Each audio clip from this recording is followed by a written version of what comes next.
Hello, welcome to Cinema Savvy, and welcome to our review on the series finale of WandaVision. That's literally what the episode is called, the series finale. It's the 9th and final episode in Disney Plus's first Marvel TV series. And once again, we have a lot to talk about. We finally made it to the end. Questions have been answered, and there are also a lot of threads that are left open for either future series or future Marvel films. And we're going to be chatting about it today, discussing it all today. And as always, we want to open it up to you guys as well.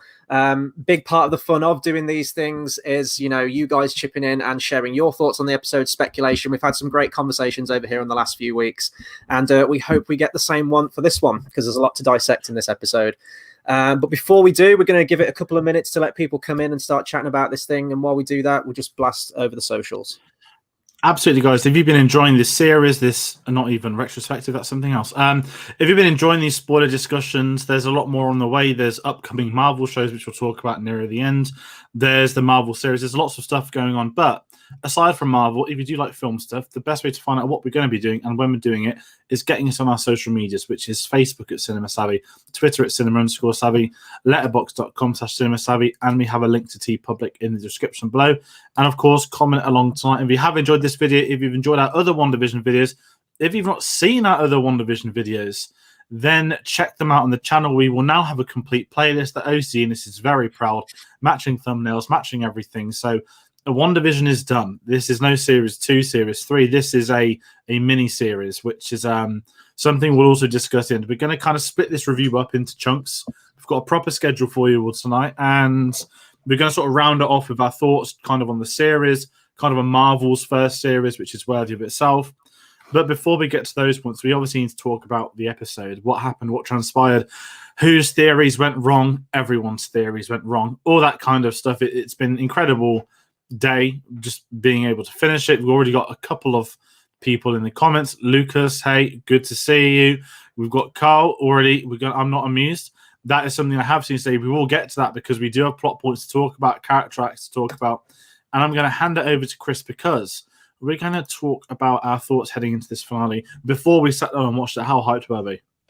I was really hyped. The hype hit me last night, I think, because we had so many questions that we wanted answering, and obviously because it's been delving into stuff with the multiverse without explicitly mentioning the multiverse, but we did obviously get Pietro from the X-Men films coming into it. I was expecting a lot, but I was also kind of worried because there were so many questions still to be answered, and characters that you needed to tie up, and plot threads, and also things that you need to set up. And I was wondering if they could stick the landing in a half-hour to 45-minute long episode. And they did and they didn't, as sort of going into my initial opinions on this thing. So I won't say I was insanely hyped, but I was more intrigued about where this was going to go into. And, every single week, the hope was dwindling down for a Mephisto reveal. We didn't get one right off the bat, but there were so many threads. And when you have so much stuff and so many characters, last week we were talking about the possibility of all the characters being paired off. You had Vision fighting the new Vision. You had Agatha versus Wanda. And then you also have Monica, who we thought was going to be fighting Quicksilver. And we'll get onto that later in the episode. As a finale episode, it was fine. It was entertaining. It did everything that it needed to. But I am going to kind of echo Carl's thoughts here in being slightly underwhelmed by it. Not to the point that I hate it, but I do find that I have more problems in this episode as a self-contained episode, in that there were so many threads and it felt like a lot of them either ended very anticlimactically or just haven't been addressed and just haven't been answered at all.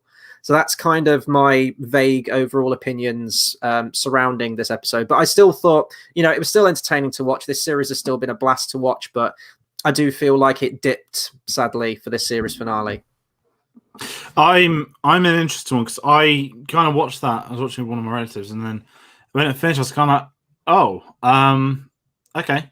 And obviously it's been 12 hours now. I was watching this at bang on 8 o'clock this morning. I even woke up to watch it early, which is ridiculous. Anyway, I'm in a weird trance because I kind of have grown to like it the more the days gone. I liked it at the start, and then it's just when I was driving home earlier from somewhere, and I was just kind of sat there like, well, it wrapped up the whole series to me. This stands alone as a Marvel miniseries, which we'll get to at the end because that's its own discussion within itself. But obviously, we've sat here for 8 weeks, and Mephisto this, Mephisto that. It got to a point where it's calling the M word.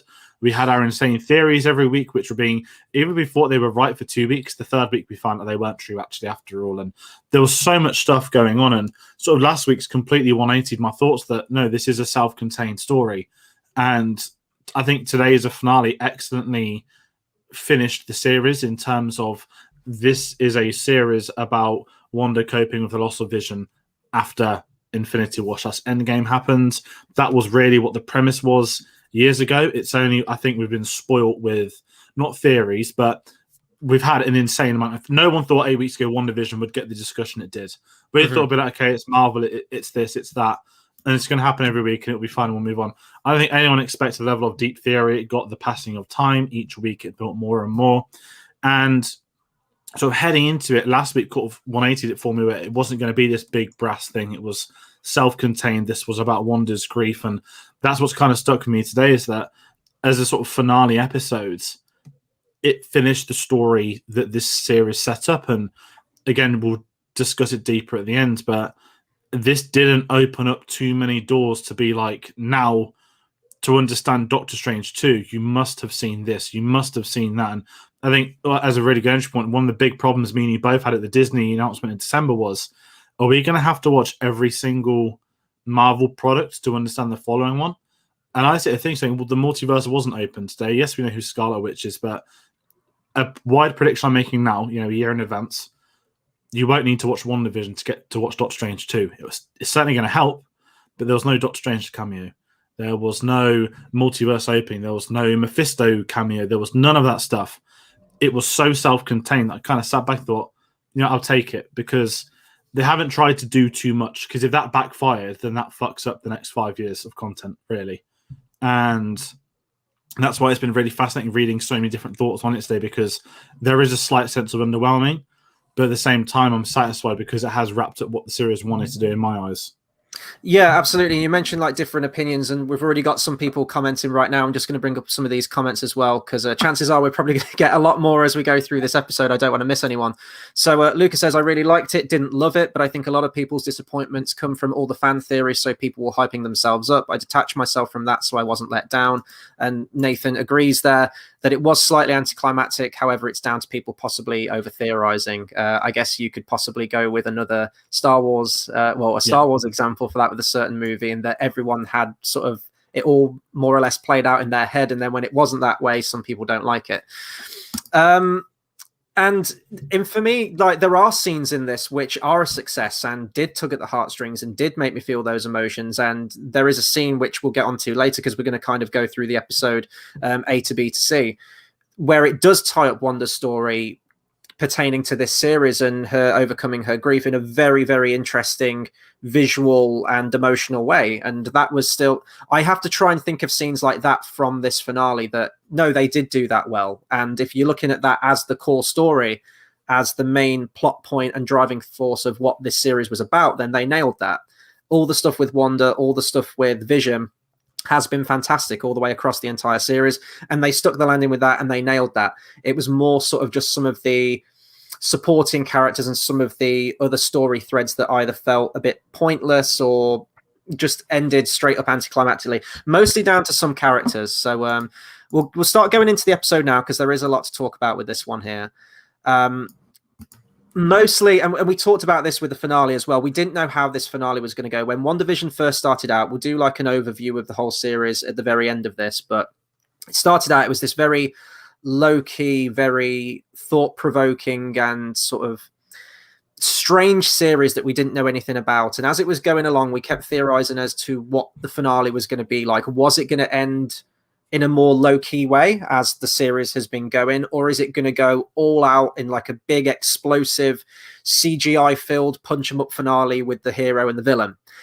And it kind of went with the latter. Now, in terms of visuals, this is incredible. We kind of saw this with like Mandalorian as well, where it looks equal, if not better, to some of the things that they're doing in the actual feature films. And that's kind of the case with this one. This is, and take this for how you will, whether this is a positive or a negative, this felt like the most Marvel-y of all the episodes of WandaVision so far. Yeah. This is kind of what you come to expect. If you were to go and see a WandaVision film, if they ever did that, you would expect some kind of big visual spectacle and fight and punch them up. And, that's fine. That is the spectacle. That's kind of what you're here for with superhero films. And that's why I'm always in the middle. The example that I always go with, and I'm not going to go in depth onto it today because I've mentioned it on countless other ones that we've done of these, is the Wonder Woman example at the end, where you have this film and then you have this big, loud finale. And a lot of people don't like that fact, but I'm always sort of in the middle where, it might not be as interesting as all the intrigue that you've had before to build up to it, but it is a comic book TV show, and I think if you didn't have some kind of big explosive finale where superheroes are using their power, then that might feel like you're getting shortchanged. It might feel anticlimactic in its own way because you don't have that in there. But in terms of visuals, I mean, it was incredible, the stuff they were doing in this. Again, as I mentioned, like, it looked just as good as it would do in the films if you went to see this in the cinema. Yeah, and I think with it being the finale, especially how last week ended, she's got the kids hostage in the street. We're clearly going to get a big fight, and we got the fight. And we've never really seen witches in Marvel. That's a polite way of putting it. It's, we've had, of course, superheroes fighting, punching, throwing things, shooting things, blowing up things, but outright sort of witch magic spells, we hadn't had it. So it was a kind of intriguing premise leading into this. Is okay, is this going to be like a Dumbledore versus Voldemort type thing where it's this like majestical power of power? But one of my issues with this, and again, it's exactly what you said, it's that it had to have this kind of ending. It was just like, okay, generic spells thrown at generic spells, absorbed it. I like the fact that she was absorbing the power. That's what I really liked with this, is that with Wanda, she had to be smart, thinking, okay, every time I do them, she's going to absorb it. So what can I do that's going to differentiate me in this fight? I love we got the trickly hand thing again that she did to Tony Stark. I've seen loads of memes online recently. Shout out to Elizabeth Olsen, not just being fantastic in this show, but they're doing all these memes about her like back movements where like she's like bending backwards for half of the spells across those of the films, and the whole like magical hand thing. It would be probably really weird to do live. I think if anyone's ever seen it, was totally irrelevant. If anyone's ever seen the behind the scenes of Doctor Strange when they're sitting there doing spells, it is incredible. So do check that sort of stuff out. But it felt like a very Marvel fight, and the stuff with sort of Agatha and Elizabeth Olsen wasn't really not satisfying. We knew she'd get the suit, and the build of that was great, and the moment was phenomenal, and we'll get to that as well. Becoming the Scarlet Witch, that's probably the whole purpose of the series, not just the grief of losing Vision, but Kevin Feige is planning ahead, and he knows full well, okay, it's going to be full Scarlet Witch. We're going to do it. There's rumors last night, not confirmed. There is an X-Men film in development called The Mutants. Not confirmed for obvious reasons. No writers attached, no nothing like that. But this is clear that they're heading in a projection of bringing the mutants into the MCU, which we knew they were going to do. It's just probably the trickiest thing for them to do based on the fact we've already had loads of X-Men franchises. And that fight was just like, okay, of course Elizabeth Olsen's going to win. I was more intrigued with Vision versus Vision. We knew we had the White Vision set up, and we had this new Paul Bettany one. And I loved this because I forgot how great it was seeing Vision fight, because he didn't really get to do much in Civil War because he is too powerful, obviously, to do the him versus Scarlet Witch side thing. In Infinity War, it's more or less him hiding from Thanos and all that stuff. And then you forget that he was great in Ultron. And what I loved with this, and this reminded me with Ultron again, his almost battle, yes, we got physical fights, we got laser beams, we got the invisible punches, all that stuff looked great, worked really cool to see on screen. I love the fact that it was a battle of wit, and that it became this. If Vision is Vision, these two are the same. So it's the same creation created from the Mind Stone. I love the fact that it was this sort of articulate. I don't have a clue what they're talking about, like rotting wood on a pirate ship or something like that. But I was just sat there saying they've had a battle of wits via sort of prophecy, not even prophecies, via stories, and that's the kind of thing I liked more. That those who didn't have a punch them up till one of them could die, because ultimately no one could win the same thing. But bring in that kind of lore, that sort of thing, it felt really nice and really different for a fight. And ultimately it came down to the acceptance of, obviously we'll get to the issue with it, is that White Vision is one of the big not plot holes, but he's a storyline now left wide open that we think is going to come into play eventually. But obviously Vision was restored with the memories of pre-Infinity War Vision and jets off. But I love that whole build-up of I don't know. Is it me? Am I talking about Wood too much? Or am I just too confused? No, I'm going to be talking about Wood as well. No pun intended or anything like that. It's not that kind of show. I'm going to backtrack a little bit before I get to the Vision stuff and just talk about sort of like the villains and the antagonists overall. And I'm going to get to Vision in a second, because that moment that you talked about there where they have that philosophical conversation, that coupled with the ending goodbye, were hands down my two favorite scenes from this episode. I think the thing that let me down by this finale and sort of where it was leading to was, again, it's sort of like another underwhelming Marvel villain. Agatha Harkness, we do get that backstory with her with the Salem witch trials in the previous episode to this, and we do get like quite a cool moment where we go back to that part with this in the vision that Wanda puts her into briefly.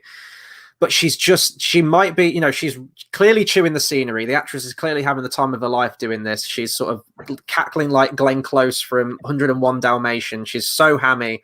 And the costume, it's kind of kooky, it's kind of ridiculous, but she's loving it and having the time of her life. But the character itself, it's just another villain that wants ultimate power to take over the world, I guess, and have all the power, unlimited power, if you will. And, it's fine. It's so baseline for a villain, though. And Marvel's had its fair share of villains like that. One that you've watched recently, Malekith the Accursed. Remember him from Thor: The Dark World? Another bad guy that's just bad because he's evil and wants to take over the world and wants ultimate power. It's so tried and done. And, like the interplay is fine and the back and forth and the acting's kind of hammy and she makes the character her own, but there's just not enough there. The best villains are the ones that have some connection or some tie to Wanda. And I'm not going to go off on this whole tangent of, how it could have been written or how it should have been, but I know that the character of Agatha Harkness in the comic books originally was the one who taught Wanda her power. So maybe they could have done something like that, where we had that episode where Wanda sees the flashes from across her life when she was a little girl, when she first acquired her power with the Infinity Stone, when she was held by Hydra. Maybe they could have had some kind of like student mentor dynamic, which would have made this finale a bit more interesting, that the student becomes more powerful than the master and the master wants the power. I don't know. But as it was, I just didn't feel like there was enough there. And actually, this kind of surprised me in that moving to Vision now, when we kind of got his reveal in the last episode, I thought, well, he's just going to be the henchman. He's just going to be the muscle. You always have the main villain, which is going to be Agatha. Then you're going to have the muscle who's working for the main villain. And I was worried that it was going to be incredibly underwhelming, that he was just going to be there as a vessel for someone for Vision to punch in the face. And he does punch him in the face, but it leads to the great conversation between the two, which and we'll talk about where we think it's going to go into like the MCU. But one of the biggest unanswered questions at the end of this series is, where has White Vision gone? He's clearly going to come back, whether it's in another TV series or whether they are going to put him into the films. And again, I guess Paul Bettany, bless him, can't leave the MCU, try as he might. He's killed twice in Infinity War. He's kind of killed again in this, but there's also a chance that he can come back. I'm going to bring up this picture really quickly. I don't even know if I've mentioned this in previous weeks. I had to. White Vision really reminds me of the robot. I think it's Caleb, I think his name is, from the new Bill and Ted film. Like, check this out, guys. Am I the only one? A little bit? Maybe not. But that philosophical conversation, I thought, was the best way to end it. You have this fight between these two people and it's not settled over whose mother has the same name or anything like that. They stop and have a conversation, and you were sort of hanging on their every word. And Vision in that moment, the Vision that we all know, feels very much like the Vision from Age of Ultron, where he is very eloquent and he is very philosophical and theoretical about how he talks. And I love the concept and the comparison that he draws to his own existence, where he's talking about, this ancient ship was built, and then say if you put that ship in a museum, and eventually over time with so much restoration, all of the planks, all of the pieces of that original ship are replaced by newer pieces. Does it cease to be what it originally was, or does it become something new? Or is it the memory of that? And there's so many things you can read into that. And I thought that was a beautiful comparison between that, which is that ultimate moment of realization between the two. Hands down, one of the best scenes. We talked about acting as well, and we'll probably hit home on that. But Paul Bettany this episode, tremendous. And Elizabeth Olsen as well. We've said that's been a consistent thing we've seen, but when they can really, they can do the action scenes. Elizabeth Olsen can sort of like scream and throw these shapes and go like, ah, and like scream when she's absorbing power or throwing it.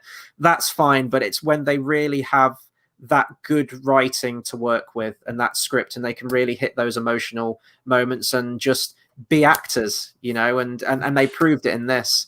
There was a comment, I don't know where it's gone now, saying that, this series is sort of like here it is, Lucas's comment about saying that it's fleshed out her backstory so much that it's made him fall in love with the character now. Wanda was a character who I liked but was never wow, Wanda's like, what a fantastic character she is. After this series now, she might even be one of my favorites. Yeah, and I think going back to the Vision stuff, I think we'll bring this in now. The cameo, Paul Bettany did the world a favor yesterday and admitted there is no cameo. I was joking. But Olsen mentioned one as well. That's what Olsen, kind of this is the thing. Olsen said there's a Luke Skywalker cameo. I guess we'll talk about it now. I don't think she was in the Paul Bettany trolling. I think she meant Evan Peters, and we'll get to that. We have to get to that. But what makes the Paul Bettany thing wonderful is that when they're having this discussion, all I can think of is Paul Bettany saying, "I was working with an actor I've longed to work with." What an absolute hero. He was just talking about himself. But that scene, again, sold me on it. And this is the problem with not just Marvel films. I could say action films as a genre in this day and age, that they always feel like they need the bombastic ending. Why not do something different? World War Z is one I always go back to. Because of awful reshoots and stuff, their finale was quiet. It was intricate. It was set in a building. It was something different. And it stood out. And it's something people talk about. It wasn't generic, okay, now we're going to kill all the zombies and it's all done and dusted. It was something different. And I love the fact Vision did this, because I came into like, okay, Vision's going to kill Vision. Which way around, I don't know. And then the other Vision's going to die, the one that survives the fight. And I just kind of started saying, we had this sort of this battle of not even, it's not even a battle really, is it? It's a discussion between them. And I kind of started thinking, saying, White Vision's now something I'm fine with. That was something I was really worried about last week, that we were going to get the generic action route. And they didn't do it. They did something else. And full credit for trying that, because obviously we don't know the power Kevin Feige had. I'm sure he would have helped. But I can imagine certainly for films, a lot of production companies saying, no. You can't end it with them talking. You must have this big triumphant moment. And TV's different. They can do things like this. And I think it works so well. And again, sort of going back to Vision, it reminded me of one of the best scenes in Age of Ultron, which is Vision talking to Ultron right at the end of the film, where it ends with that beautiful line. It's like, well, I was born yesterday. And then they obviously that fade away or cut away as he destroys him. And it sticks true to his character arc, not just in the series, but in the entirety of Marvel, that he isn't going to go out and, not to get sort of sad with the retrospective stuff, but it's that whole concept that Vision was always worthy. He picked up the hammer. It wasn't just for a gag. That's got to be a character arc you stick with him. Him in this, yes, you see it. And he was phenomenal. And I think, backing up what you said as well, Paul Bettany and Elizabeth Olsen, I'm so excited we got to see Paul Bettany, considering he started off 13 years ago as a voiceover for Iron Man's AI suit. And look at what he's grown into now. I'm going to bet money on him getting an Emmy nomination for supporting actor. Nomination, not win. And I think what this is, to Elizabeth Olsen, bringing those comments from earlier as well, we've now seen a different side of her, that because she's not been the lead, and you can understand why she's not been a lead in the films, because she's been in the shared films. We're now seeing her in that mindset. So when it gets to her next film, which we'll talk about at the end, or if there's going to be another team-up film, we've got this character development for her, even as a supporting character. We've seen that development in its own thing, and that's going to have its own entity on future stuff. So I think all of that stuff was phenomenal, and that's sort of going off the pair of them throughout the entire season. Honestly, I didn't expect that. I really hope for both of them too. We get to see them in a lot more of her projects. I think Paul Bettany's in a couple of indie films, but of course everyone's always going to say Scarlet Witch or the Olsen twins' sister. I hope he gets to more. I think one of her first ones she did pre-Godzilla and Age of Ultron was a drama. She was up for loads of independent awards event. Maybe this is going to be a great way for the pair of them to go off as well and get more of these, not performance-driven roles, but they'll be able to, casting agents will say, okay, they're not just the superhero from that film. We're seeing them do something different. So massive credit. The series can't work without them, without their writing, but without those two's performances of one another, outstanding. The best thing in all of it. Forget the story, forget the writing. Those performances carry this entire series. Mm-hmm. Yeah, absolutely. And going back to an earlier one, great pun here. In my opinion, the directors had a vision, and I think that's what, there's some threads that maybe didn't end quite how I wanted to. We'll get onto one that is quite underwhelming in just a second, but they had that vision of what they wanted to do with the characters, and for the main two characters, which is, as the name says, Wanda and Vision, they nailed that in my opinion. I do want to stick with Olsen just briefly. I know that we're kind of going to go as the episode goes on, but we're talking about Wanda. We may as well just sort of like finish everything that there is to talk about Wanda, apart from that big emotional farewell scene. We'll talk about that at the end. Going back to the cameo thing, Nathan says that he thinks that the cameo was probably Evan Peters. I think in hindsight that was, because it got the reaction out of everyone. It got the reaction out of me. Not to the degree that Luke Skywalker and Mandalorian season 2 did, but it was still a big reaction. So yeah, I think in hindsight it was probably that one. And again, another thread. There's no way Agatha doesn't return though. I think they've clearly kept her in it for a reason. Like, we'll keep you there when I need to come back to you. Whether that's going to be in Doctor Strange 2, I think we might get some kind of WandaVision season 2. I don't think it'll be called WandaVision. But I think we'll probably get we'll get a season 2 somewhere in the same realm of this. I think there are too many threads left open, and there is kind of room where they could continue it as a TV series. I think they're obviously going to have the break now into the films. You're going to have your Doctor Strange 2s, you're going to have your Captain Marvel 2s, and then maybe in a couple of years' time, we'll get like another follow-up to this. But if they didn't want her, if they didn't want to go back to her, then they could have very easily killed her off. They had ample opportunities to keep her off. If they've kept her alive, they've kept her alive for a reason. So yeah, I quite like the fate as well of that character, that she wasn't outright killed and she regressed to the character she was, which is almost even more disturbing in a way. It's like this horrible purgatory that she has to live in. It does raise the question, I guess we'll talk about the multiverse later on, whether that's part of this, but although she shuts down the Hex, clearly there's an aspect of it that does continue, that will continue, because it has to, for Agatha to be in that disguise and stay in that state. Like, she's constantly going to have to be using that power and keep that going in some way, as well as other things as well surrounding the children that we hear at the end. We'll talk about that at the end, though. I want to talk about the costume. That lead up to the costume, because I've always said since we got her in Age of Ultron, it gutted me in that film. We kind of did get a Quicksilver costume for him, so I don't know why they couldn't have done it for Scarlet Witch. Like, I kept thinking, was it legalities? Could they actually have the full costume? And I kept thinking, well, they did kind of have a Quicksilver costume for him. In a way, it was that, the same kind of Kevlar thing with the lightning bolt on it or whatever, but nothing for Wanda. And I get that they couldn't call her Scarlet Witch by name until they acquired the rights, which thankfully they have now. And, people always kept saying, well, this costume wouldn't work. It wouldn't work on the big screen. I was like, have you seen half of the other costumes in the MCU from the page? Like, they can adapt the costumes as and when they need to.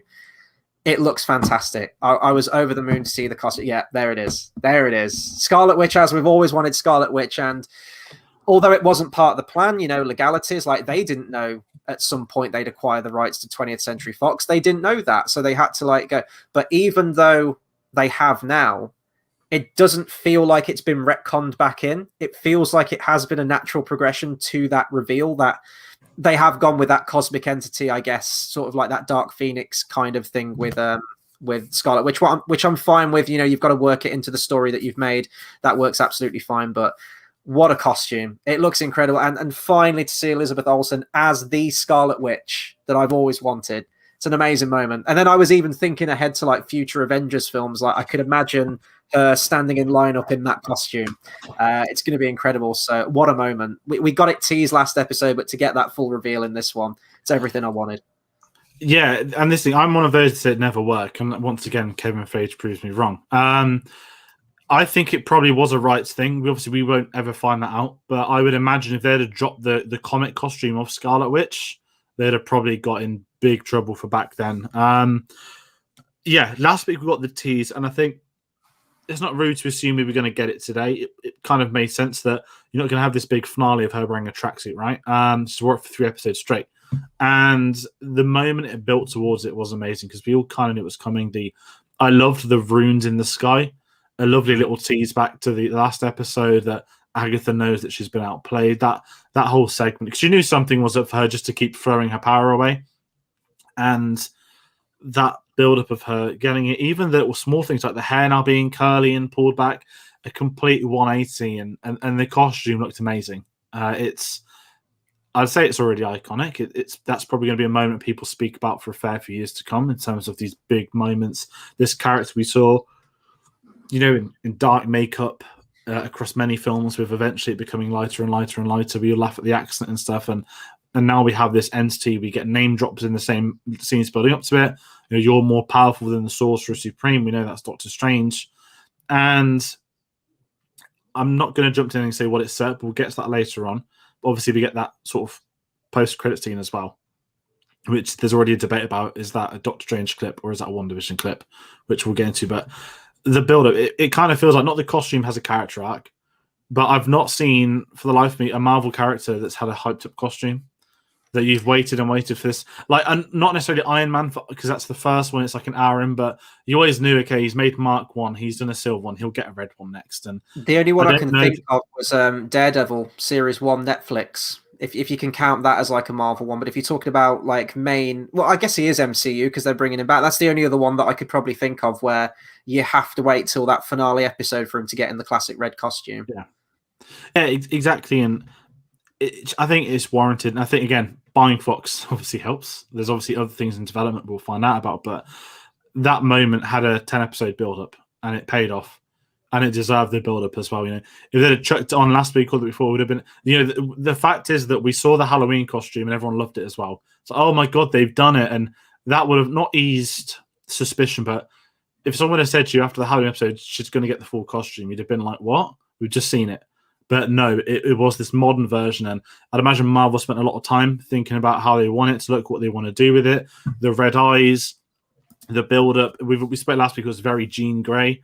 I still sense a lot of that, but we know this is a conversation, has been the conversation for many years. She's the most powerful character in the MCU. She almost crumpled Thanos into a ball, and what I'm really excited for is going to see what comes next for her. Now, we know what comes next. We know what that film's going to be. But we'll get to that at the end of this episode.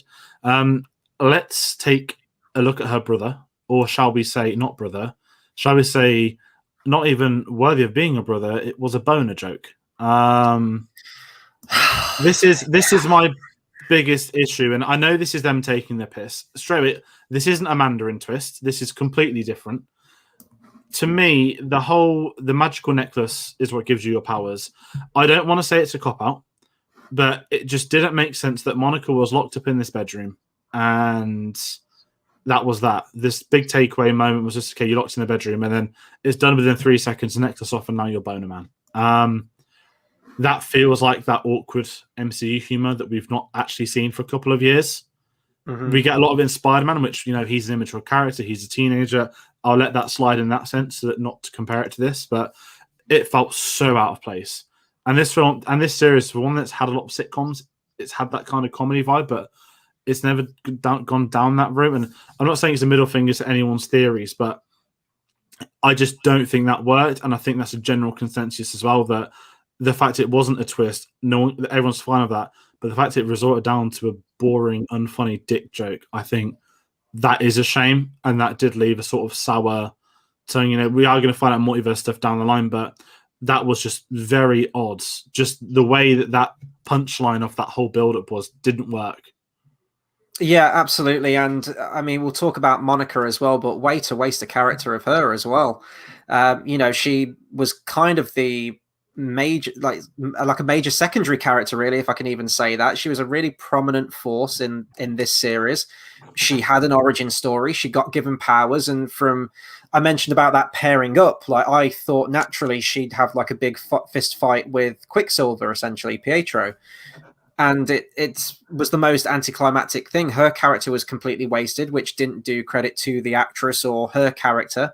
Now, I know that the character's going to go on. We'll talk about the post-credit scene. It's going to, her character's going to go on. She's going to be a prominent character in Captain Marvel 2. But that was this was just like a gut punch to me, especially with Pietro. Now, ultimately what it boils down to, like, did I miss something, was because they talk about that he's called Ralph. is it just a coincidence that he happens to look like Quicksilver from the X-Men films? Is he just a dude that exists in this world? Because that's too much of a coincidence to have, this is Pietro from this franchise, from X-Men, from another Marvel multiverse thing, and to just go, oh no, he's just some guy.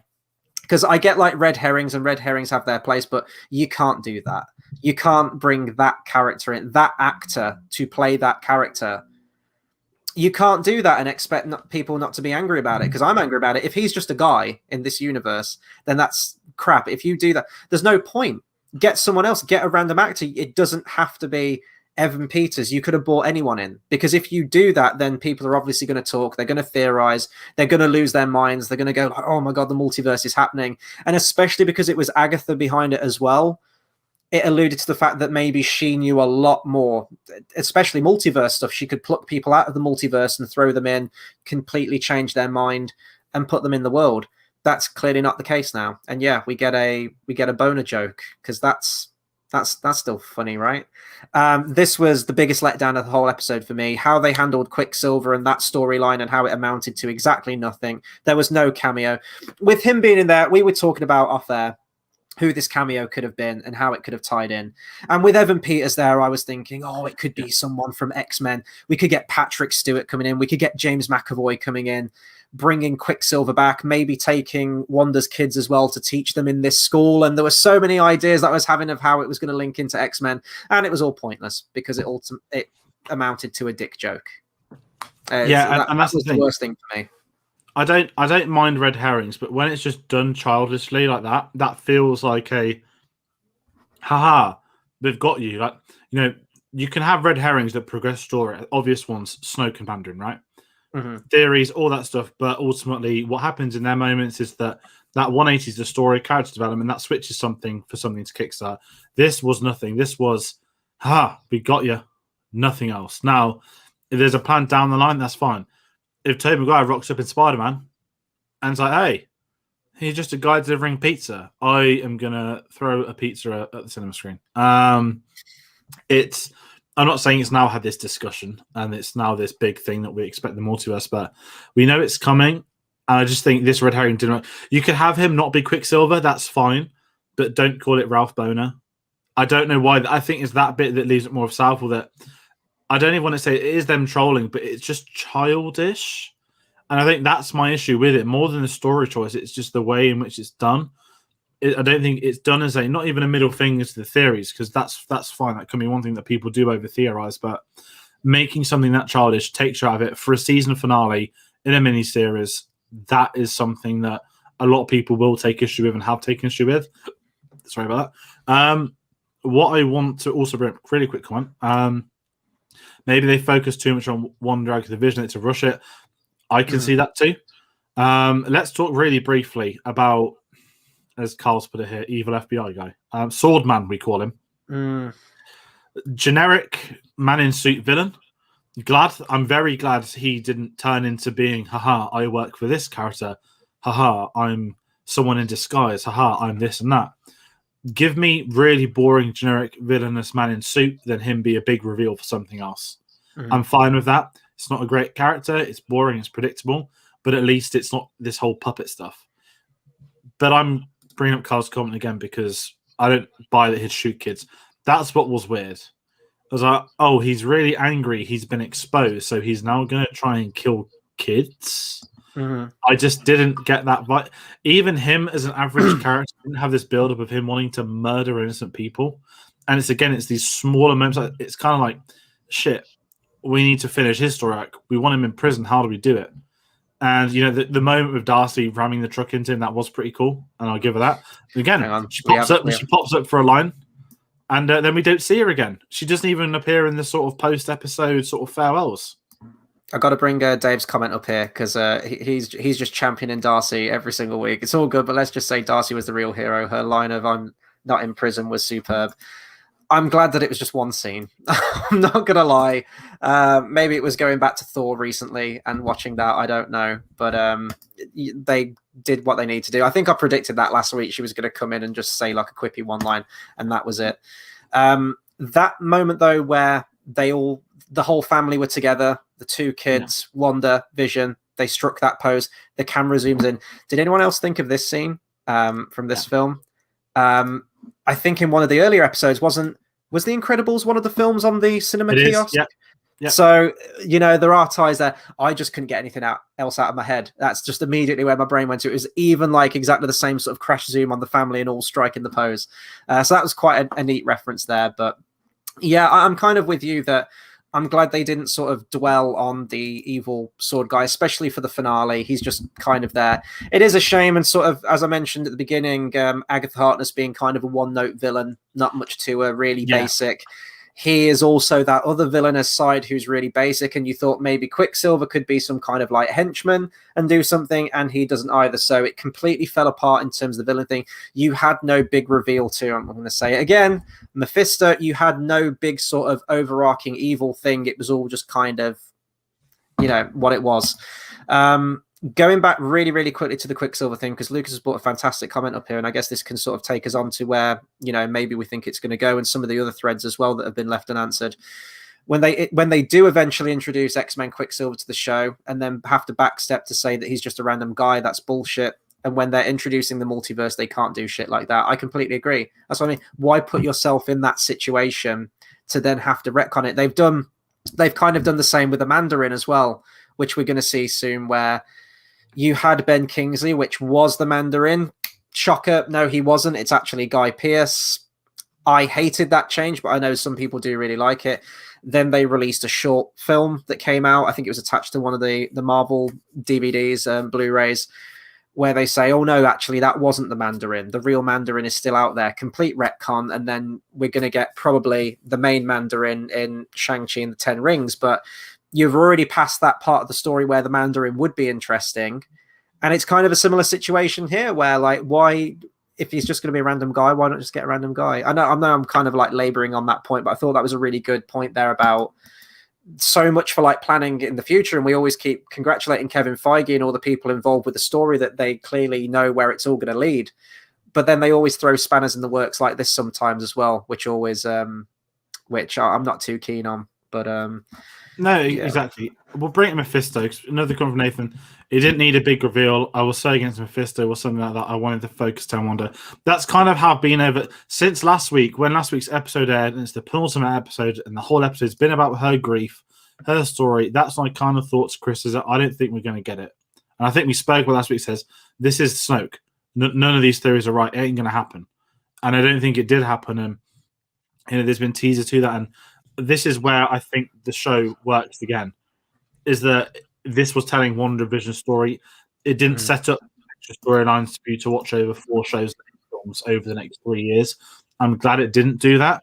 And I think looking back at this as one piece, I know we've got a couple of things to speak about, but it cements why I think that bit worked. But the Quicksilver thing is the really strange thing.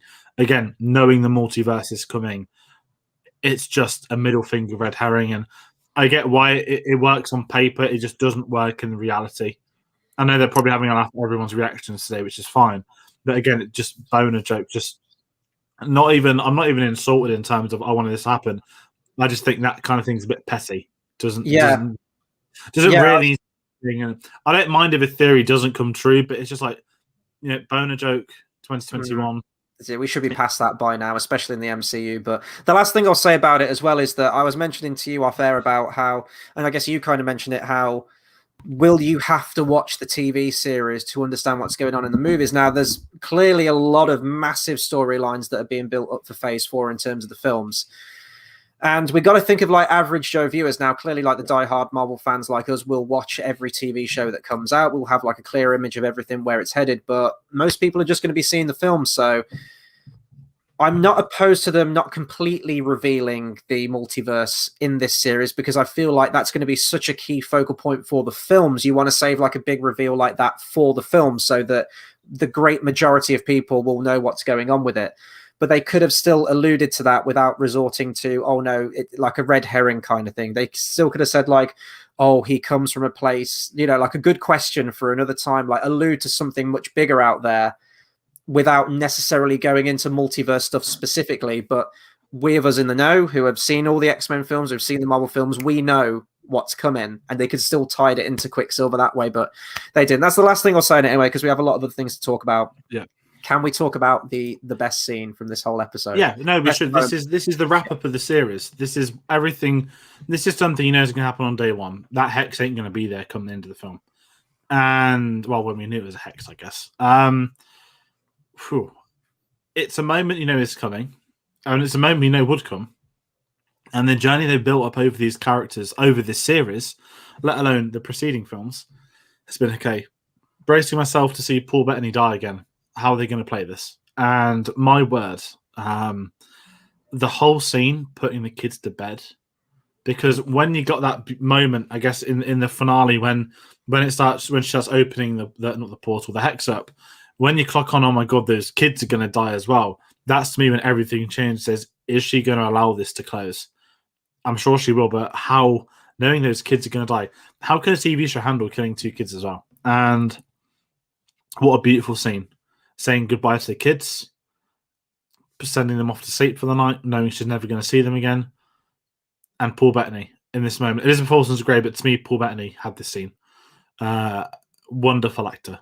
And there we go, seeing Vision die again. Each time he died, it's been very different. I'll give him that. But what a way for it to go. Him looking out the window, knowing it's coming closer and closer, you at home knowing as well. And it's just this really nice scene, a touching scene, the hug, the sort of polite disintegration.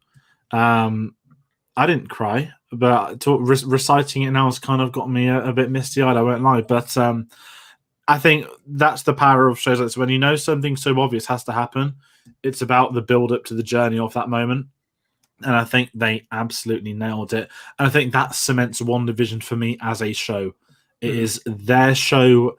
It's her grief, her trauma, but this is their show together. And what a way for him to go out of it. And it's a White Vision thing. So happy he didn't just pop up back the next day. Aha, I've returned. None of that.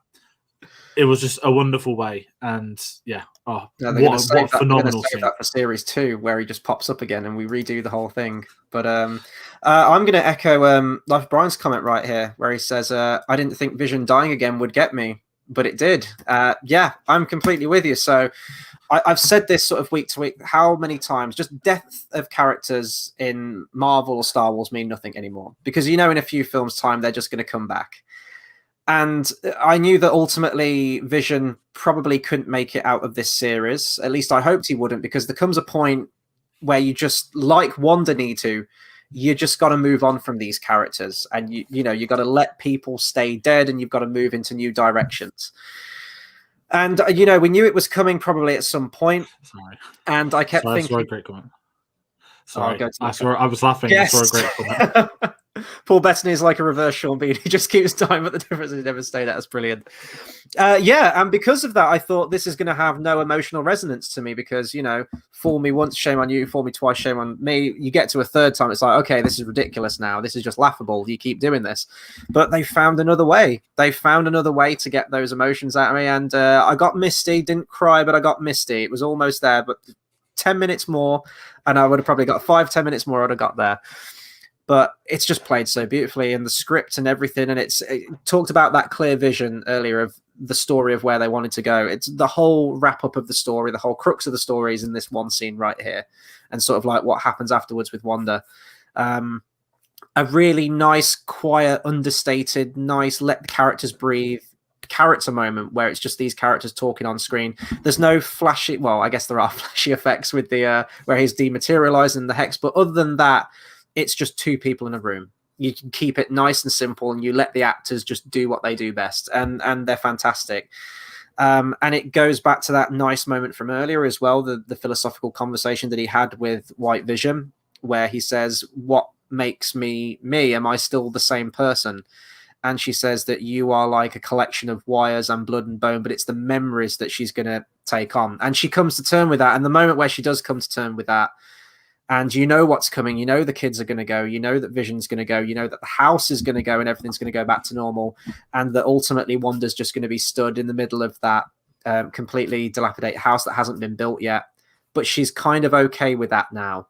and she has had that growth, and you can see that visual growth. It's beautiful. It was hands down the best scene in the whole series for me. Well, I don't know, best scene in the whole series. It's up there. It might be because it's just where everything comes together, isn't it? It's just where this is what we've been building to. Even kind of going back to Infinity War, and she had the rush of having to try and like defeat Thanos, and she was kind of like hot for revenge in Endgame, and she wanted to get that out of the system. But what do you do after that? After that is settled, and this series perfectly showcased that.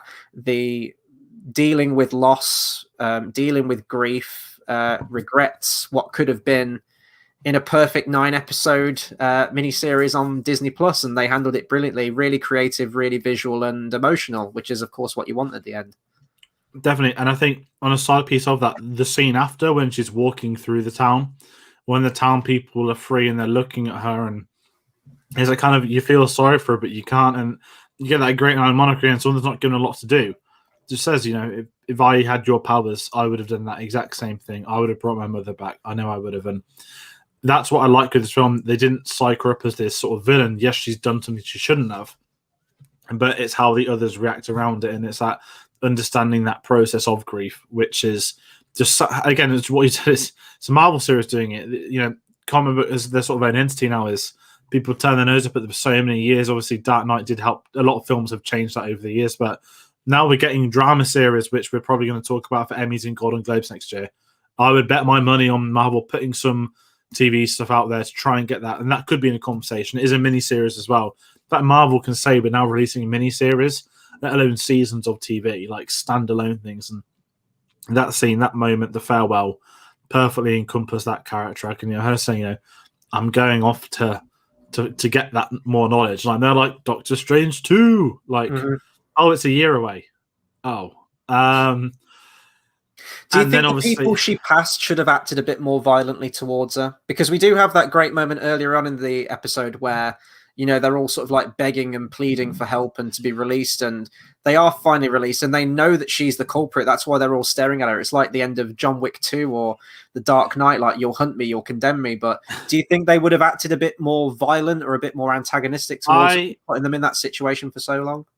I mean, anyone that's going to try and attack a witch with powers is completely stupid, to put that into the politest term. I like the moment because we already had that scene of them kind of attacking. They didn't really attack her, but when they had the Mind Stone, had that creepy swarm around thing.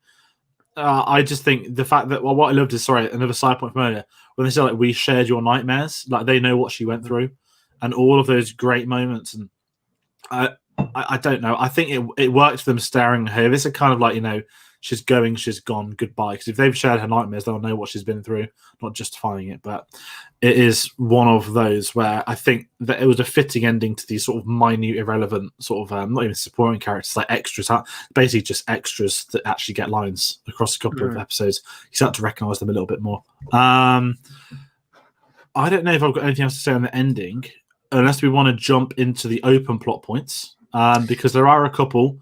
I think let's go with the first two pre-credit scenes. White Vision, we've kind of discussed that. He flies off, we don't see him again. I have no idea when we're going to see him again. There's no White Vision series that's been announced. I don't think they're going to have a WandaVision.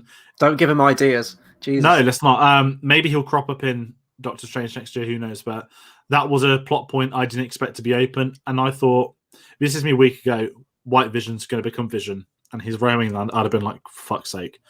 And here I am, because of a conversation about wood. And they're like, you know what? Go with it. Going back to that scene, I love the moment where he does the whole sort of program and he gives him his memories. That was a beautiful moment on top of a beautiful And you see scene. all the clips from the MCU as well, your Age of Ultrons, your Civil Wars. Yeah, it was all there. And it's just him flying off, beautiful. Maybe it will be like Watchmen. He's just sitting on the moon. But I don't mind that plot point. I don't know if that's something that's really open-ended to the point that Marvel could do anything they want to do with that. Maybe there's already a plan. They don't want to announce it too soon, but I'm curious to see what they're going to do with that plot point, because it is what you said earlier. There is a risk. Oh, Vision's back again. It's depends what Phage is planning.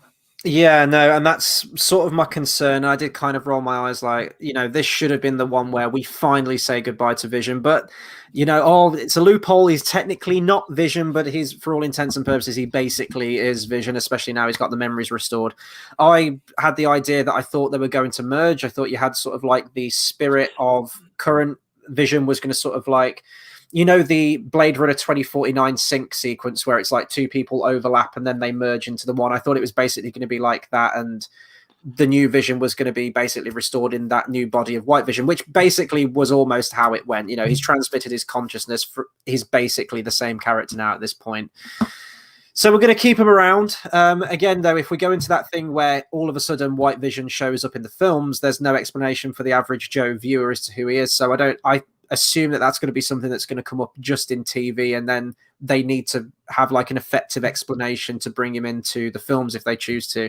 They've still got Paul Bettany though, so they're going to be keeping him around, and he's great, but I'm going to have to wait to see what they do with him, because right now I'm thinking, can we just let Paul Bettany go? He's great, he's been fantastic, let him go. But if they can do something good with that character and they can take it in another direction, then I'll reserve judgment until that point. I think we've already got comments now about where we think Monica Rambeau is going to go after this. So do you want to talk about that one, or do you have another one? Before we get to Monica, let's do the other one pre-credits. This is something what people talking about. When the FBI brought to the scene back in episode 4, like, we've got someone in witness protection that's gone missing. And that's what kickstarted this entire event of everyone coming here. And we still don't know who that person is, because we know it's not Wanda.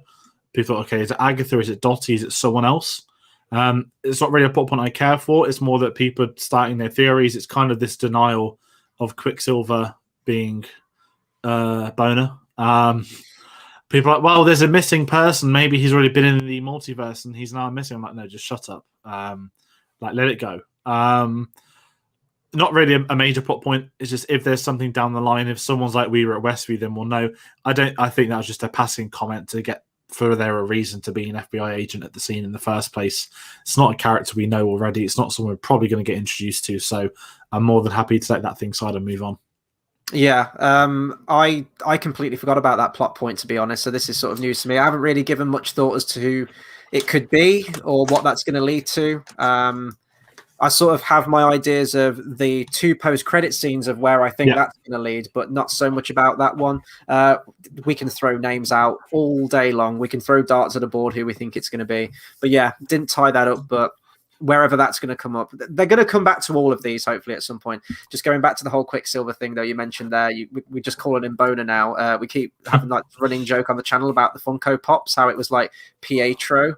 Are they going to have to like rush out the printing now and have him call like Boner or something? Hopefully not. Did they try and spell it? It was Bonha, wasn't it? They were trying to be like smart with the spelling, I think, okay, or something like that. I was like, well, obviously we know you can't write it, but it was still stupid to do it. Mm-hmm. I think it's Bonher. Oh God, it's not an improvement. Let's talk about the first one then. So should we go to the first post-credit scene that we have, which is all to do with Monica Rambeau? She's taken aside into the movie theater, and the person who takes her in there turns out to be one of the Skrulls. And she says, basically, come with us. And she says, where are we going? And she points upwards. Now, I just watched that and went, that's going to tie into Captain Marvel too. And that was basically all I thought about it. But we've got people guessing. Carl says, are we thinking the Skrull was talking about Nick Fury? Yeah, I think that's pretty much where it's going to go to. Captain Marvel as a character, she kind of does what she does. She's sort of here, there, and everywhere, protecting people all across the universe. When she's needed, she'll be summoned. And the two will be on screen together, clearly, because she does have that tie into it. She's the daughter of the friend of Captain Marvel, so that's clearly how that's going to tie in. But she's going to need to be briefed and brought into this world, and Nick Fury, I think, is going to be the one to do that. Yeah, I'm the same. When I first thought that, I think up there, I was like, oh, space. Oh yeah, because the credit scene had Nick Fury with Ben Mendelsohn on the ship. A lot of people are like, it's Captain Marvel. I was like, is it? I was like, oh no, yeah, it makes sense because they'd already said she's in Captain Marvel too. But I think it's Fury. Makes more sense to be Nick Fury again. Is this teeing up Captain Marvel 2, or is this teeing up the Skrull secret invasion story? Maybe it's both. So I'm intrigued to see what they do. That I think she's been a supporting character, underused in the last few episodes, but she now has a character arc that started that's ready, sort of as a, okay, we've teased your powers, we've teased you, let's jet you off into space and let's kickstart our probably main plans with you. That's probably their thinking. So I'm intrigued to see what their long-term plan of that is. I'm not going to lie, when I saw the Skrull, I was like, oh my God, it's Ben Mendelsohn. I was robbed of that moment. I'm not going to complain. He's not in every credit scene. That's the Skrull. Yeah, I mean, he was...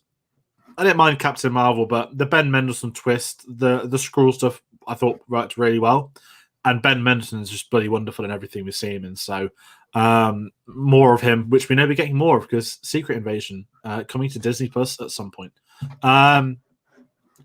Let's do the big one, shall we? Unless we want more to say about Monica. Let's go for that post-credit scene. You get this panning shot of the mountains. They don't give away the country or what mountains they are. We just get this sort of long zoom in over a river. Feels very familiar. Was it X-Men 2? It felt like. And then we just get Monica and the tea boiling. And I had flashbacks to Harry Potter and the Goblet of Fire. Like, oh, that poor janitor. And it's sorry, okay. Wanda, sorry, you just said Monica. Wanda. Sorry. Yeah, Wanda. I was like, oh, okay. Wanda's sort of in a shed. Like, she's practicing her powers and she's learning new things. And I was expecting Doctor Strange. Not bothered it wasn't him. The revelation that it was Wanda in there, and then in the room was Scarlet Witch. I thought, oh, this is different. This is interesting. And then you get the scream of the kid, "Help me, Mom!" And did she smile? I can't remember. The main thing I've took away from this is probably for Doctor Strange 2. A lot of people believe this is Sam Raimi that directed this. Obviously, Doctor Strange 2 is deep in filming in London. There's Olsen's in that film we know about, and it's not normal for Marvel to bring in the directors of future films to direct post-credit scenes. I think Taika Waititi directed the Doctor Strange credit scene because that was obviously with Thor, and that is something that has crisscrossed in several Marvel films. And apparently people are comparing, like, I mean, you know a little bit more than me, like iconography, but some people saying it's a shot you see in Raimi films. I've not seen enough of them to know, but to me, if that's not a clip from Doctor Strange 2, but if that is the Doctor Strange 2 director making the post-credit scenes for WandaVision, that is game-changing, because we know we're getting the multiverse, and that was the time to do it. It's teased us just enough that her kid is there in another verse somewhere, and she is finding out that knowledge to get to him, because one of the things I liked with Agatha in this episode, sorry to go back, is it says you're powerful, but you just don't have the knowledge. And that is the things like that. I said, okay, so how's she going to get the knowledge? She's reading books, that's fine. But everything's going to change now. And that just left me wanting Doctor Strange 2. It did feel very filmic just in terms of how it looks. So I don't know if that is going to be a scene from that film or if it was filmed exclusively for this. Because I guess you could say, with how the camera zooms in onto the shack, it's very CGI. So I guess you could do it for a TV show. And I mean, look what else they did in this episode, right? That could be from a film. So it's difficult to say at the moment, but it does have the tropes of a Raimi film. You know, you've got a wooden cabin in the middle of nowhere. You've got sort of the occult, essentially, with, you know, like witches or demons or whatever it happens to be. And you've got an evil book that is being studied, which is exactly like Evil Dead that summons the Deadites. So there's all the ingredients there of a Sam Raimi film. And I do actually want to talk about that book that the astral projection, I guess, of Scarlet Witch is reading. So apparently the book's called The Darkhold. This isn't the first time apparently that it's been seen in the MCU. Kind of. So apparently the Darkhold was first revealed in an episode of Agents of S.H.I.E.L.D., a series that I haven't seen. I don't know if that technically does tie in, because there were a lot of characters in that. I think even Ghost Rider was in that in some way, shape, or form. So I don't know if that ties in, but you do have Coulson in it, so it's this weird in-between. And it appeared again, the Darkhold book, in The Runaways, which... Did anyone watch that show? Does anyone remember The Runaways? I sure as hell don't. I didn't watch it. And then this is the third time we've seen it. So I don't know if this is continuing the journey of that book from those previous ones, or if this is just establishing it as it is. Because you sent me that video on TikTok of the missing book from the first Doctor Strange. So clearly that's going to tie into Doctor Strange. We're seeing all these threads now that are going to connect there. But I did think that Cumberbatch was going to show up when they kept talking about a cameo. And I was still hanging on that right until that second credit scene. And you got Wanda outside. She's got the tea, and the camera zooms in into the darkness. And I thought Benedict Cumberbatch is going to step out, kind of like was it one of the Thor films? There was a post-credit scene where he's with Thor. Was it Ragnarok? I can't remember. But I thought it was going to be similar to that, and I thought, perfect. That's exactly where we need those characters for the film, where they're going to be crossed over together.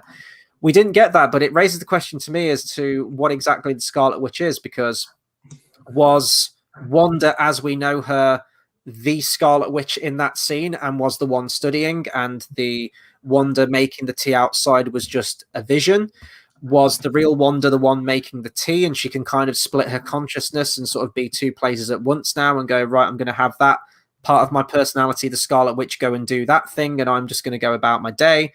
Or are they two like clones, essentially, two completely independent people that can go about their lives and do whatever they want, and then with their powers combined, they become the Scarlet Witch, Wanda and the Witch together? So I was kind of left questioning that. I don't really know how they're going to frame that character now.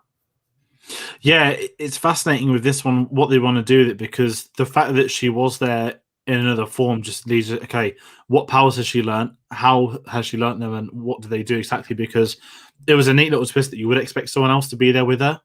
But the fact it is her, the fact that we get the son as well, is she going to go looking for a multiverse to go and find her relatives in? Is there a multiverse where her two sons are still alive, where they are formed, or not say his name again, Vision could be alive. Maybe we'll see him again. But what it's pointing towards is Doctor Strange 2. And what I think, sort of looking at WandaVision again as a whole, is that the Doctor Strange link was a post-credit scene. It wasn't him rocking up in the finale. It wasn't, the multiverse has been opened, begun, Doctor Strange 2 has. None of that kind of stuff. It was so self-contained that the credit scenes allowed them to push something in. I think we have to bring up Spider-Man as well in the equation, because there's a Spider-Man film coming out in December that we now know is called No Way Home. And we haven't had it officially confirmed that we don't have Tobey or Andrew Garfield. And you have people saying maybe when they say they're not in it, it's true. Maybe they're really not in it and we're not paying attention. I'm going to make a ballsy prediction now for a year away. Come back to me if I'm wrong. Doctor Strange will invest. The multiverse will be opened in Spider-Man. And that Doctor Strange's appearance in Spider-Man is going to be him coming and being like, okay, I'm going to investigate the origins of this, what's happened, what magic this is. And that's all it's going to be. It's going to be him teasing Doctor Strange 2 via Spider-Man. It allows Sony to do the multiverse. It allows Sony to do the Sinister Six. They can have their wankfest and go home because they've waited so many years to do that. And I'm not saying Spider-Man's put a hole in Marvel's plan, but I can imagine that in a perfect world, Kevin Feige has Doctor Strange 2 coming out in December, not Spider-Man 3. Because that is Sony pick the release date, Sony pick when that's going to be, Sony choose all of that stuff.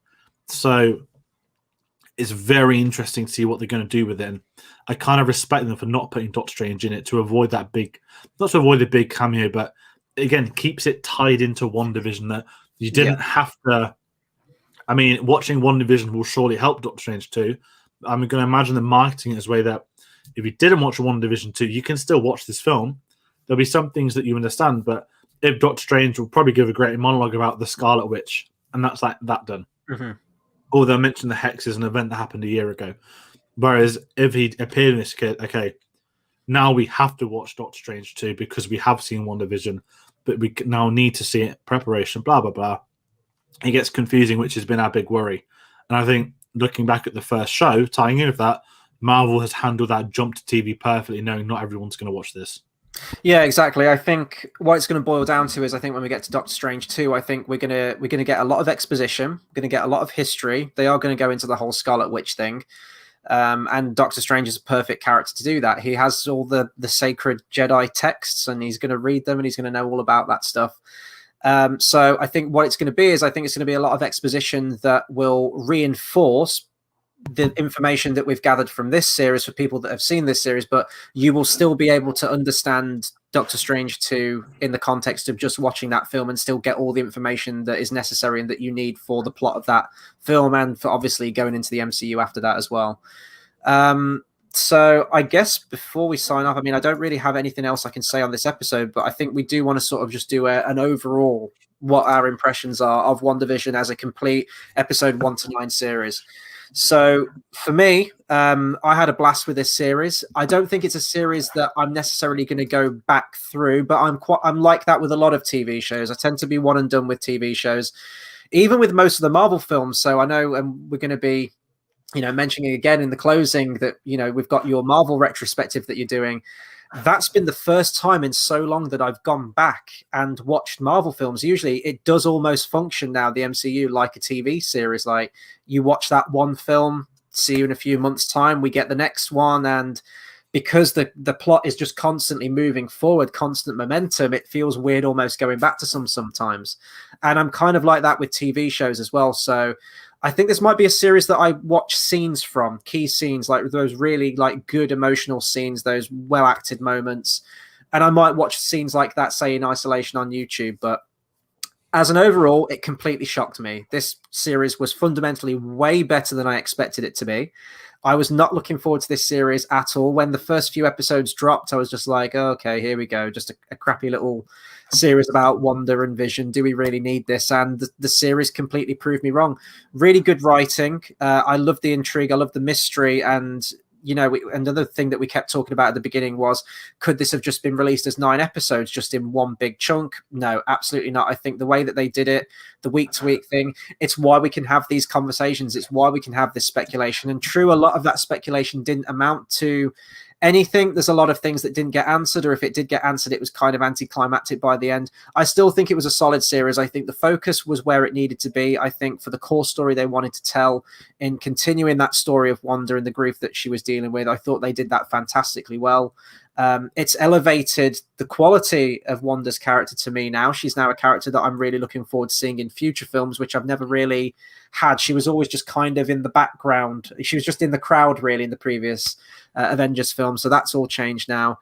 And it's just the intrigue of seeing these characters develop, and the films and the plot as it gets more invested into that stuff. I don't think it's a perfect series. I think that the villainous side kind of does let it down. There's a lot of sort of one-note villains, and it never felt that interesting to me by that point. And I did, as a series, favor the more sort of intimate, slower intrigue moments, or the downright unsettling moments, the really creepy, weird things that were happening in the world. That was sort of like my biggest takeaway from this series, was all of that stuff. And then for the finale, it did kind of resort to what you expect. It's the big, loud kind of Marvel explosions, flying, punching. And I do feel that did kind of a disservice to what the series was becoming. But then also I'm understanding that maybe there was no other way that you could end it, because it fundamentally is a comic book story with these characters. I think maybe they could have gone for a more slower finale, perhaps more in keeping with some of the earlier episodes, and kept it in that tone more. And I think you could have still hit all those emotional beats, but there is a Marvel crowd out there that do love that spectacle, and they delivered on it. So a slightly underwhelming finale, but as a series overall, I thought it was absolutely solid, and it's kind of got me back on the Marvel hype train again for all the other Disney Plus series that are going to be coming out after this thing. Yeah, and I think that's the big thing with this, is that I didn't begin with hype for this. When they announced the first wave of TV shows, I was very much like, Falcon and the Winter Soldier, that is the one. And there we were in January the 15th saying, what on earth is WandaVision? What on earth is this? Is it going to work? Is it risky? Is it too much? Are people going to want to watch it on TV? And here we are sort of 2 months later, and it's like everyone was watching this. Everyone was invested in this, and it has become this gargantuan thing. And I'm going to sort of politely say it exceeded any and all expectation. Even if it has been some underwhelming moments, it built up to needing those big tropes, those massive things. And that wasn't on the cards 2 months ago. The kudos to the marketing team for not giving everything away, for focusing so much on that sort of early, sort of the first 3 episodes type humor, when hiding the biggest scene in production. And so much credit to the producers, the writers. I already spoke about Matt Shankman, who's directed the whole thing, who's done a perfect job. He'll probably get more Marvel stuff down the line. I know that Marvel like to keep the directors in-house, keep them on the same projects, and they've proven themselves with this. So that is something worth going. I just think, looking back as a series across 8 weeks, they have done what anyone would have wanted to do. They've kept word of mouth going. They've kept support going. And I just think the series has delivered on that. And that is really down to the writing and two performances of Paul Bettany and Elizabeth Olsen. They carry this from the opening minutes through to the final ones. Their story arc is complete for this time, I guess we can say, for this iteration of Vision. Some issues, of course, with the villain, some setups for later projects, i.e. Monica Rambeau and that kind of stuff. And I think as an introduction to Phase 4, Marvel has once again set the bar high. They have set their own standards up, and they have once again gone into another genre, something different, and made it work and sold that to a mass audience, something which they really sort of started to nail in Phase 3, and they've now done it on their first attempt at TV. And I'm very excited to see what's next, because as a beautiful segue, we don't have to wait long, do we, Chris? We've only got to wait 2 weeks. On Friday, the 19th of March, The Falcon and Winter Soldier starts airing. Originally, that was going to be the first series in Phase 4. I believe it needed longer reshoots during COVID. Obviously, WandaVision, smaller studio audience, easier to do than a big action set piece. So that's starting Friday, the 19th of March. We're going to be covering them weekly. There are only 6 episodes, and we're going to give you a little teaser of our thumbnail. This is what they're going to look like. We're sticking with that Marvel theme. I wanted to bring that up there. We even found the matching font. So if you do like Marvel stuff, stick with us. We've got plenty more on the way. It's too early to talk about Loki, but in 6 weeks' time, we'll probably end up having to say there's been a Loki trailer, there's a Loki poster, there's a Loki this. But Eyes coming up next, Falcon and Winter Soldier. I am very hyped. And again, off the back of WandaVision, they've set that bar that little inch higher for me to be on the hype train. Yeah, absolutely. I mean, I was right there as well. Falcon and Winter Soldier was my most hyped one of the 3. This one's so good. It's got a tough act to follow now. So I'm very much looking forward to getting into that. I love me some Cap, love me some Falcon, love me some Winter Soldier. So very much looking forward to that one. But that brings our conversation to a close. Not completely, though, because now we want to hear your thoughts on WandaVision as well. Your thoughts as a whole. What you thought of this series? Do you think this was a good introduction for Disney, to get into Marvel, to get into the Disney Plus series? Where you think it's going to go? Maybe there's something we missed as a series as a whole. Maybe there's something you caught. We do want to keep the conversation going. We love doing it on these live streams, but please do it afterwards as well. As George mentioned as well, Falcon and Winter Soldier reviews will start on the 19th of March. And God, I feel like we're in the MCU now. We just tease everything that's to come at the end, don't we? Every single time. We have more Marvel. So if you enjoyed our conversations, our discussions week to week on this, obviously you know that we're going to be back for Falcon and Winter Soldier. We are very much on the Marvel hype train as a channel at the moment, and George is manning the fort on a gargantuan task of going back through all of the MCU films. So I'm going to pass back over to you, George, to talk about your retrospective and the days that people can expect it. Yes, the Infinity Saga retrospective, thanks to WandaVision and Corona, politely put, gave us a gap between Marvel releases, a much-needed gap. Something I didn't actually mention, the gap from Far From Home to this has helped big time. A year and a half between Marvel projects. Perfect. Not the virus, just the gap. And yeah, we after a couple of episodes, I really want to do an MCU marathon. I remember saying it to Chris, I was like, I really want to watch all 23. And at the time, we were playing James Bond. God, could you imagine if that had been 3 Bond films a week? Christ almighty. Let's talk about another time, April. Yeah, so we're basically going back through the MCU films, but we're taking it from a new perspective that the the Infinity Saga has finished. Phases 1 to 3, they're their own thing. And we're looking back at them, starting in Iron Man, finishing at Far From Home. We're pre-recording them in advance. So on the channel, at the time of this airing, Iron Man 2 is coming up tomorrow night, the one you're all looking forward to. We've just had The Incredible Hulk. The other one I'm sure you're all looking forward to seeing. But in the fun times, I'm happy to say we're up to Winter Soldier in terms of pre-recording. And they're going to be released every Monday, Wednesday, Saturday, 8 p.m. The reason they're not live is because you cannot organize 23 videos, 3 a week, different people, different appearances. I'm hosting it. Chris has jumped on for a fair few of Phase 1 with Life of Brian in the comments, who's jumped on Phase 2. We've got people to the channel, both new, both old, a lot of returning faces, and it's been a blast so far. So if you like Marvel, if you like our deep dives, our discussions, just looking at them in a different limelight, we were even sort of nice-ish on Thor 2. Wow. It was 50 minutes, which is polite. More than behind the scenes stuff. That's a little tease for another great film.